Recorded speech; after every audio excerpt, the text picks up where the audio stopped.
Okay. I wanted to be very interactive. I'm going to tell you the story of my story, and then, as Stuart said, we'll open it up. I'm going to pick up on a few points that Chris mentioned about taking advice.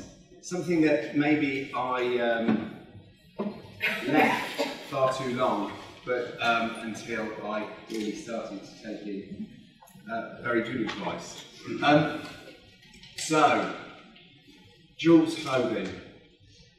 Today, Joules Clothing finished last year with a turnover of £117 million.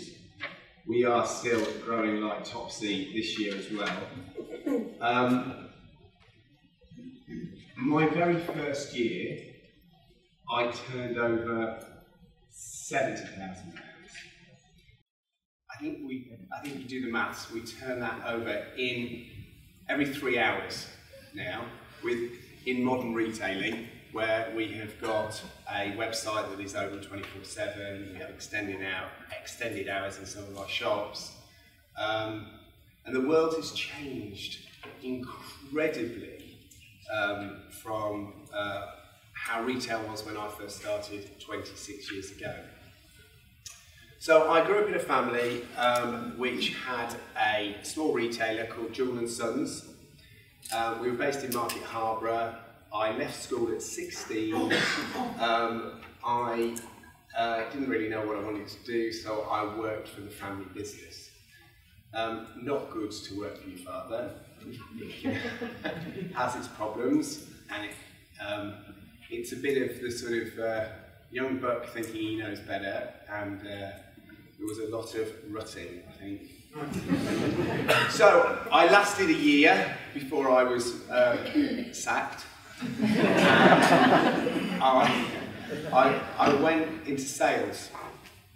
I was quite good at selling things, and during a period of 3 or 4 years, I earned quite good money. I bought myself a house, which was the most sensible thing I ever did, and I did that before my 19th birthday. I didn't really like what I was doing though, and I knew about clothing. I grew up around clothing, and I wanted to get back into clothing. I walked into a bank, and I said, I've seen a little business I want to buy.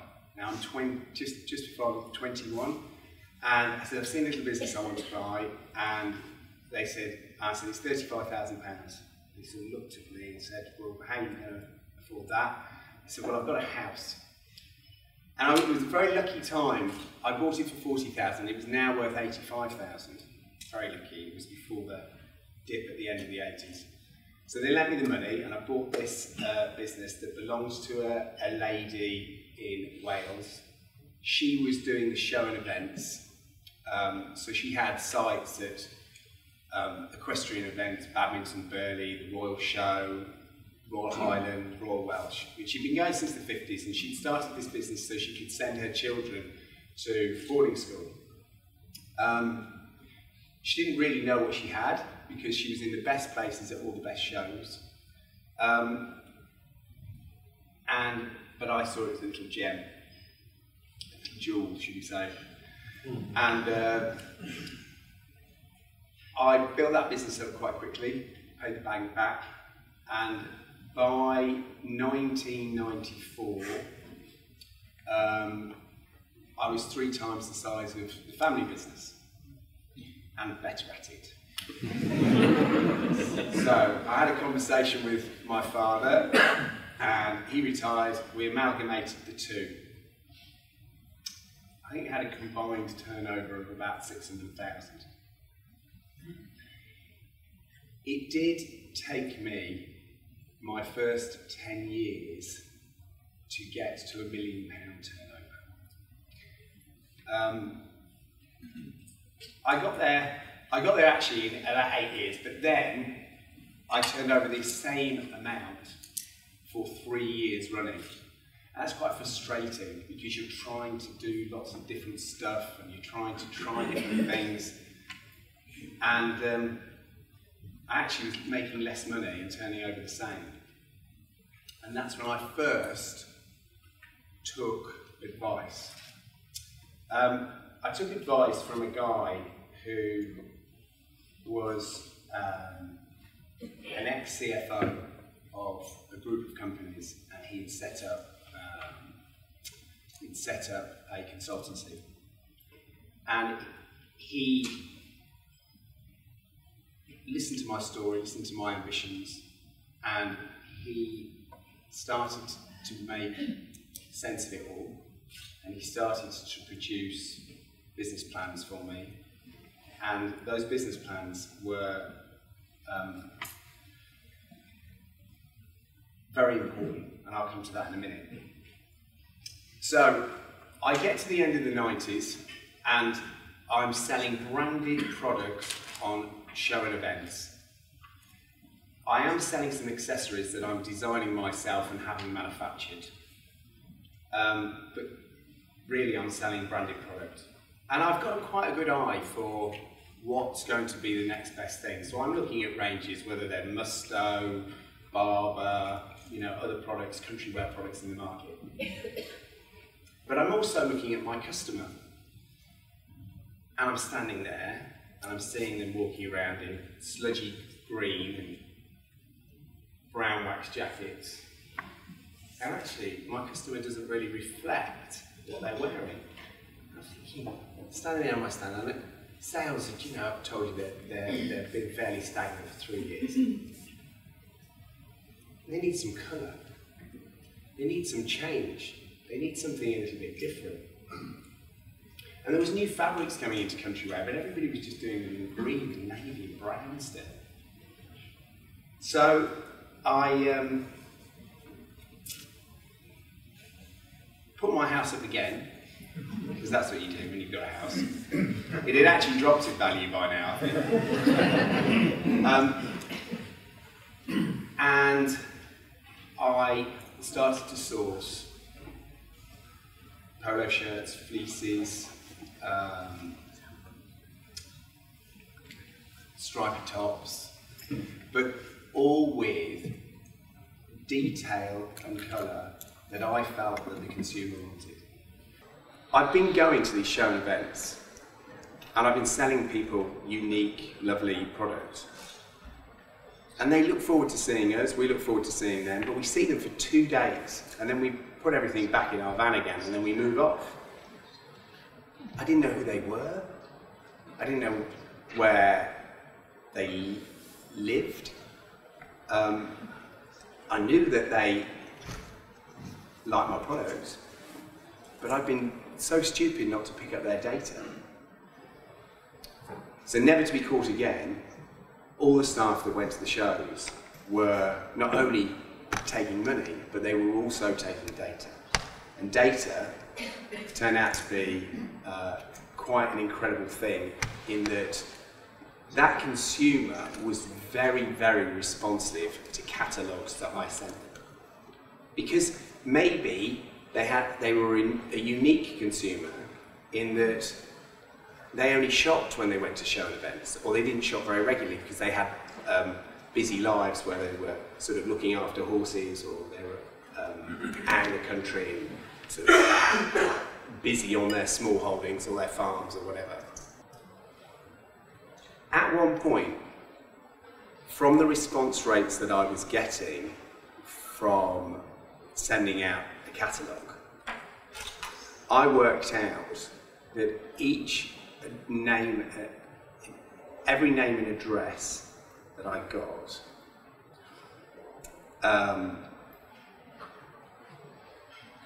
was every name and address I got on a piece of A4 paper,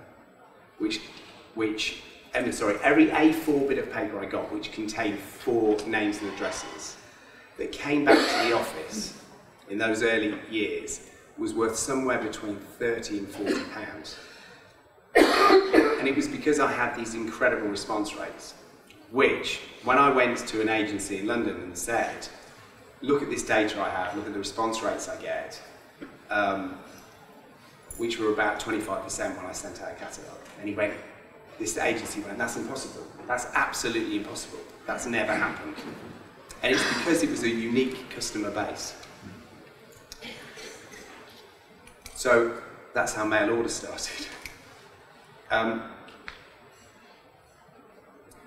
So from turning over £1 million for 3 years, foot and mouth year we turned over 1.5. The year after that we turned over 2 something. The year after that we turned over 3 something. The year after that we turned over 5 something.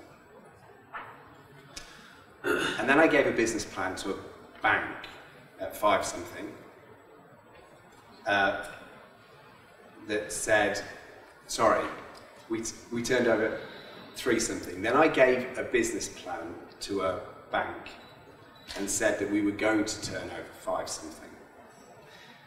It was my incumbent bank at the time. It was the bank I was with, and they looked at it and they said, yeah, it's getting a bit rich now, Tom, and we don't like this we don't like this piece here, because just for 2 days we're going to be exposed when your goods are being transferred off this boat from that lorry into that boat. They'll be sitting in this warehouse, and we don't like that. So we want you to put your house up again. I'm not doing that. Don't do that anymore. And so I looked for another bank. Got my new bank. They came with different proposals, different ways of financing my business. And that year we said we were going to turn over 5. We turned over 8. And I can remember being at De Montfort Hall. It was the Leicestershire Business Awards, and somebody had nominated me for Entrepreneur of the Year, and the bank that I ditched, I remember coming over to me with a bottle of champagne and sort of putting it on the table and going, well done, I'm running away.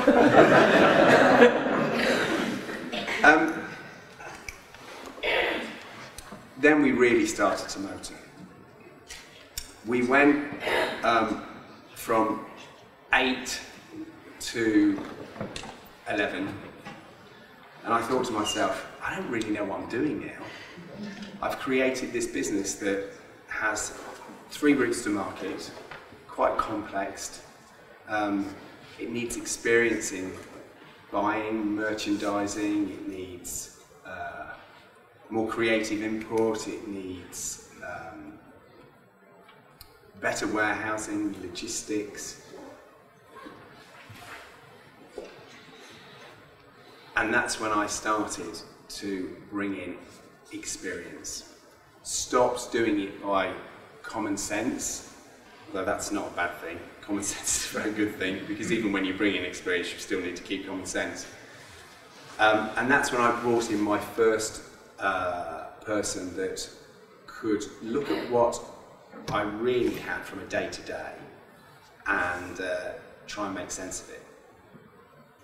And I brought in a lady who had worked for Pentland Group, and she'd been the general manager of Speedo, and she cast an eye over it, and she was absolutely great, and she helped me build the business up to 22 million. At 22 million, I realised that actually the experience that she had wasn't quite what I needed. I needed better marketing, I needed better people again. So I brought in more experience in various different areas of the business. I think in the Q&A we're going to talk about structure and people a little bit more. So, and it is very interesting, this bit, because at the different times I've had to bring in people that know far more than me. And that's hard when you've got quite a big ego. And you have to bring in people that have done it at a high level, and you have to bring in people, I've had to bring in people that and this is hard to swallow, that you have to pay more than you pay yourself. Because if you have ambition and vision, and you can see that you have a product that has massive stretch and an ever broadening customer base, then you have to back yourself. And the only way you can back yourself is to bring in the right people.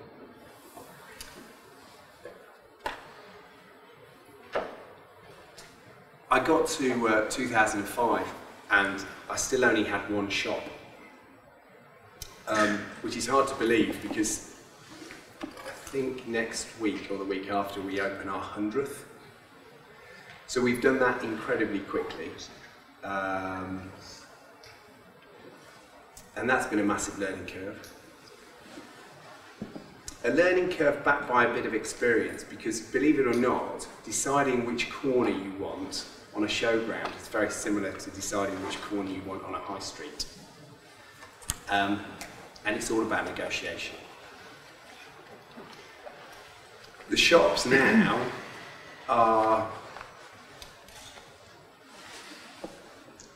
incredibly important, but I think modern retailing is incredibly strategic, because you get brands that are trying to come off a sort of where they have 500 shops or 600 shops, and they're trying to bring down their shop portfolio because of the dawning of the internet and everybody. But for us, we found shops are important, one, to spread the brand message, two, to be in strategic places where our consumer would need to use us as a service, or we can sort of connect with them in their downtime. So our shops have been incredibly strategic. We have them in what we call 4 different areas. Coastal, which is when the family are on downtime, and it makes sense that, you know, they get to North Norfolk, and she realises that she's thought about herself, but actually her children are wearing the same shorts as they were last year, and they're actually a little bit tight, a little short, and then the husband's wearing those scruffy cargos, and she can't look at him in them anymore. She has to buy him that nice Joules ensemble in the window. So coastal is very important to us. High street, so staying close to our original customer, so high street as in Cotswolds or Market Town. Metro has become more and more important as the brand has become better known. And they would be our very high yield shops as well. And travel. Travel, I don't know if any of you go through St Pancras, but St Pancras has been a fantastic store for us. Waterloo's a good store for us, and airports have started to be increasingly important. But I talk about retail as being strategic because, you know, it works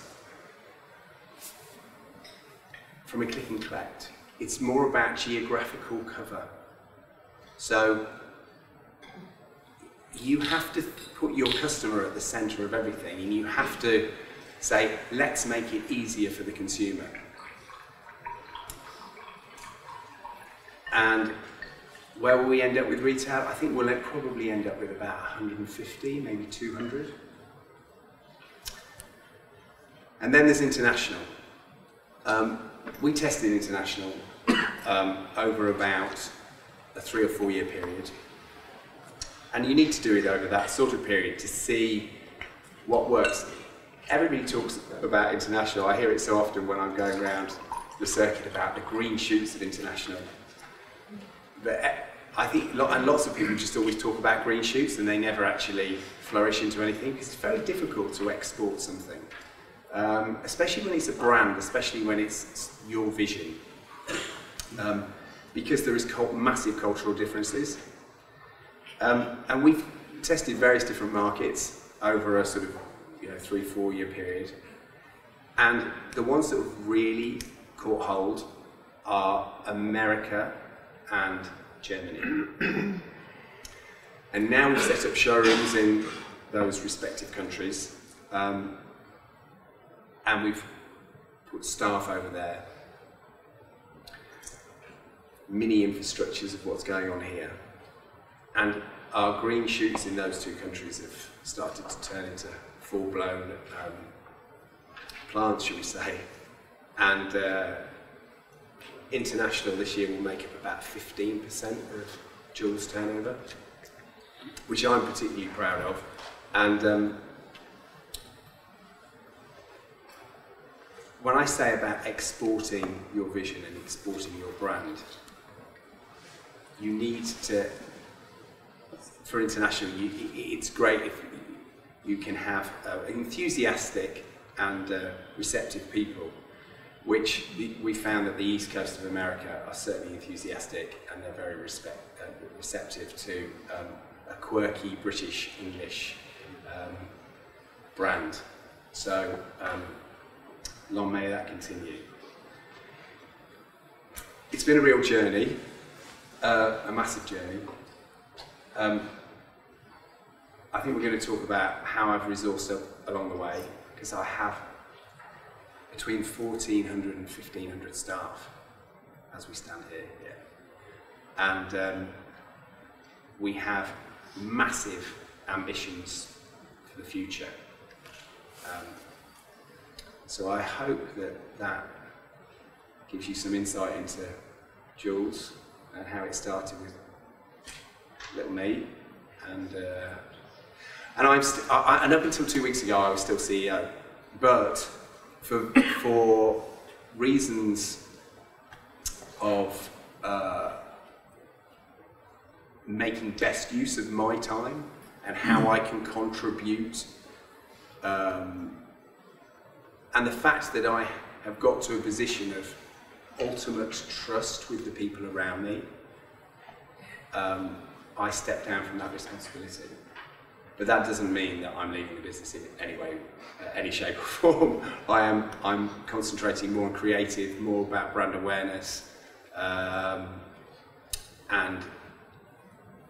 infusing the whole of the staff to keep them on brand message and understand what Joules stands for and where we're going, and ultimately who our customer is. So that's me, and that's Joules.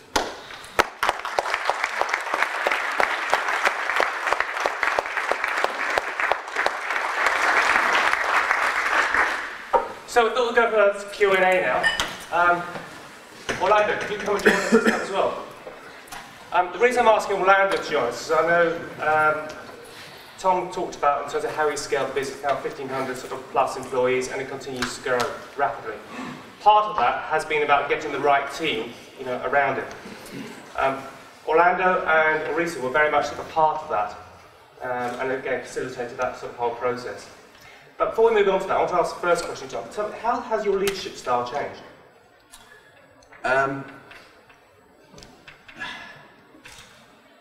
It's not really changed. I don't think it's changed. In the early years, I wanted everything done in 1,000,000 miles an hour. So maybe I wasn't as conscious of people's feelings, maybe in those early years. But I feel I have empathy with my staff, and I've got I think everybody feels that they can just walk into my office at any time and ask me any questions that they, however stupid they might sound. I can't sit in my office for more than 5 minutes anyway, so I'll be walking around all the buildings, trying to find out a little bit more detail deeper down, so I can sort of be aware. Because when you have created something that becomes so big, you can lose touch, and you can't lock yourself in an office. You have to have touch points, and you have those people that you start to not only on senior management that you start to trust, but you have other people that you start to trust around the business and work out that they have a good foresight. My sister works for me as well, and she's a head of, and she tells me lots of stuff that's happening all the time. So that's quite good. So you kept it in the family? Kept it in the family.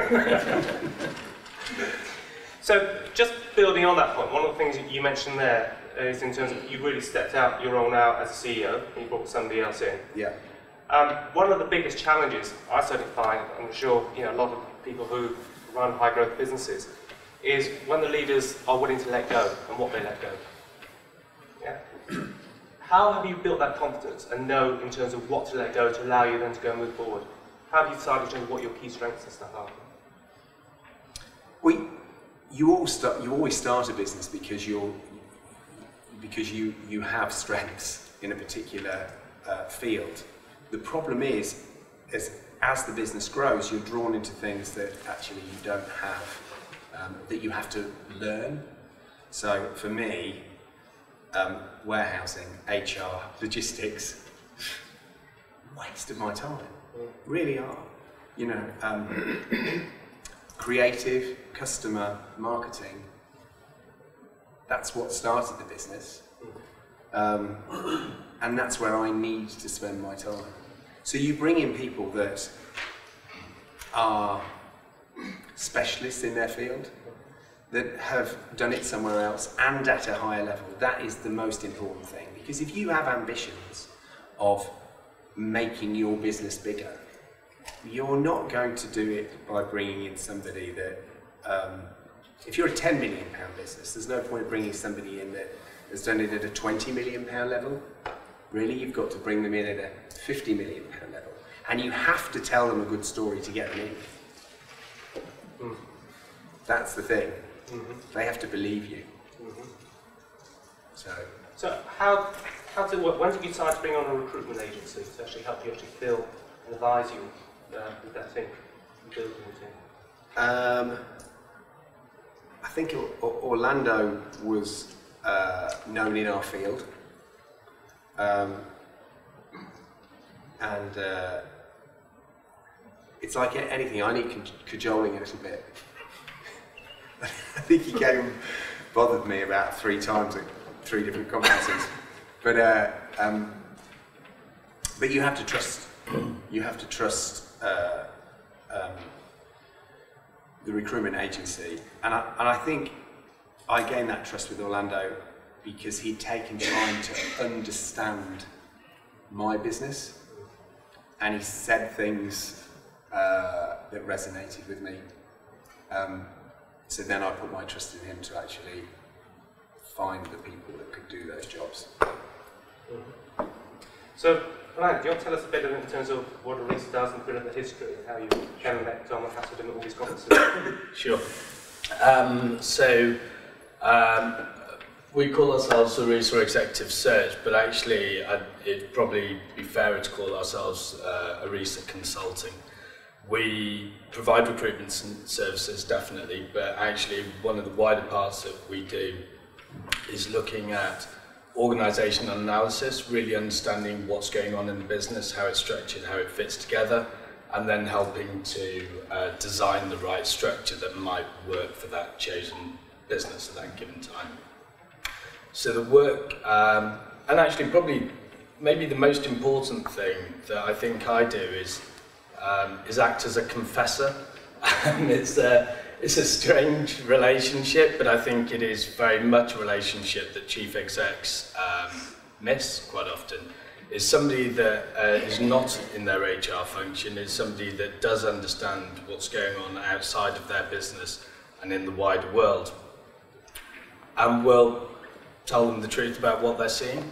And what Tom had at that point in time was a great team of people that were culturally aligned to the business and, lovely individuals.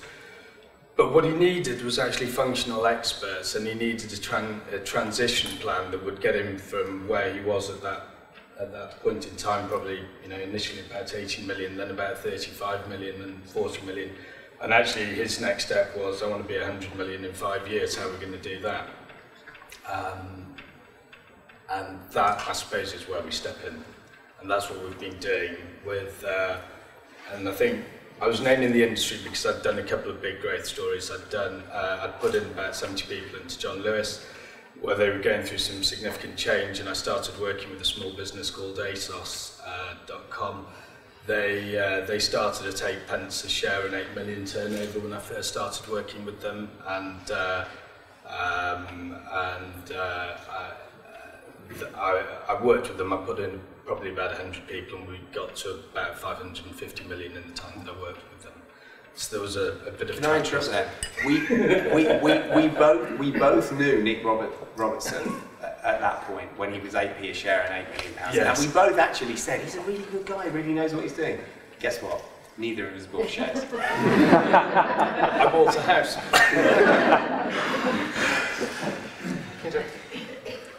So how has your relationship evolved? It's one of the, I find it fascinating in terms of you work together so successfully for so long, because very often I come across sort of companies and their biggest frustration, oh god, recruitment agencies, it's like worse than the devil to a degree in terms of having to go and use it. But clearly it can work successfully, and it's worked successfully in terms of that relationship. How has it evolved, and how has it continued to work, and why does it work so successfully?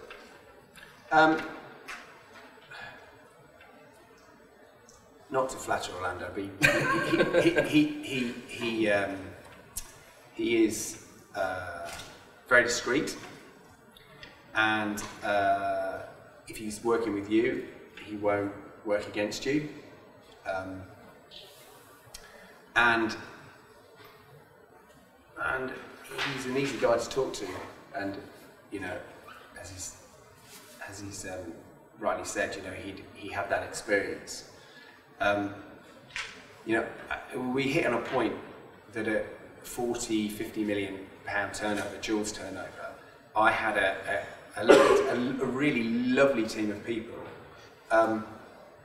but things had dramatically changed. I had a sales director looking after all the sales functions, yet we were selling in 4 different channels, and actually I didn't need a sales director anymore. I needed a retail director. I needed an online director. I needed a wholesale director, because they were all gems. They were all small businesses in themselves. So, and so these people had helped, but they were great, but they didn't really have the experience if I was to take it to the next level. And Orlando and I got together, and more than anything, Orlando started to understand what I needed and starts to write the job descriptions so we could then go out to the market and attract those people and help tell the story as well. That's key, the actual story. Yeah, it is. Has anybody here got any questions? Jack? Thank you. I'm Jackie from the Leicester Enterprise Partnership. I'm just interested in, you mentioned an awful lot about obviously bringing goods in from China. How has your supply chain sort of evolved over that time as well, and do you actually source UK produced goods now? Yeah, UK produced goods, it's very difficult. There isn't factories. Not at the... There is factories at the luxury level, and then there is factories at the bottom level, but really, the ethical and audit level would be far better to use a Chinese factory. And how has it developed? My story is so long, but I did buy out an agency that was supplying me at one point, who already had an office in China, and that was about 2007. And we have our own office in China, in Shanghai, where we have about 35 people, which includes about three Western, Westerns, so sort of, and one Northern Irish guy that heads it all up. Yeah. Okay. Hi. Mike Butler from Policy. Given you've got an organisation now which is, you've got 1,500 people, multi-site, international. How do you keep that alignment between the vision, the strategy and actual delivery down through the organisation? So you've got to retain that cultural outlook you've obviously, based on your own personality. We have a great management team now, and we meet regularly, so once a month, and we focus on culture a lot. So HR isn't just about employing people and dealing with people that want to leave or we want to leave. It's about Joules being a great place to work, and to keep that vision, I think it comes down from each, like a pyramid works. So you have your management director, comes down to the head ofs, and then it's the only way it can work.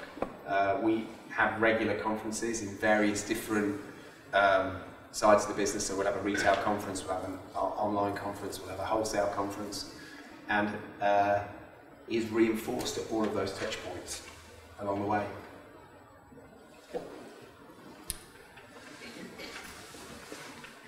Andrew Carrack from Tribe. Great story. Thanks for being so honest and you inspired me all the touch points. Scroll through me as well. I can't help but think it sounds like a little learning journey. Is that how it felt, or did you have a business partner and you can't have a business partner that makes it so much more exciting and easier? Or does it sound a bit lonely?